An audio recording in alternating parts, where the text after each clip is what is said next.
កម្លាំងកងរាជអាវុធហត្ថរាជធានីភ្នំពេញចុះអន្តរាគមន៍ឃាត់ខ្លួនជនសង្ស័យជាប្តីដែលធ្វើសកម្មភាពបង្ខាំងនិងគំរាមសម្លាប់ប្រពន្ធរបស់ខ្លួន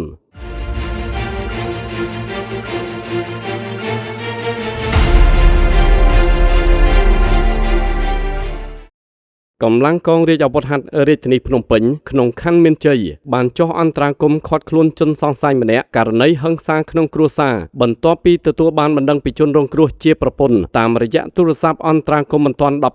1291ហេតុការណ៍នេះបានកើតឡើងនៅវេលាម៉ោង 23:00 នាទីថ្ងៃទី30 ខែកក្កដាឆ្នាំ2026នៅចំណុចផ្ទះលេខ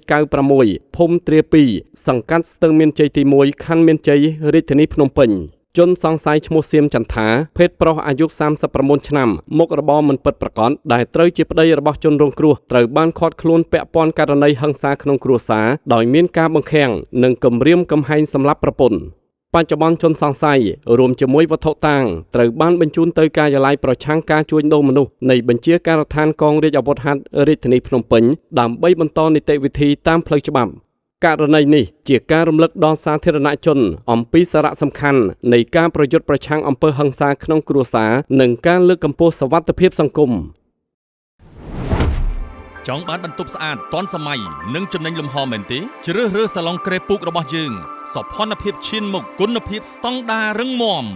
ផាសុកភាពនិងទំនុកចិត្តគឺនៅទីនេះកំងឥឡូវនេះ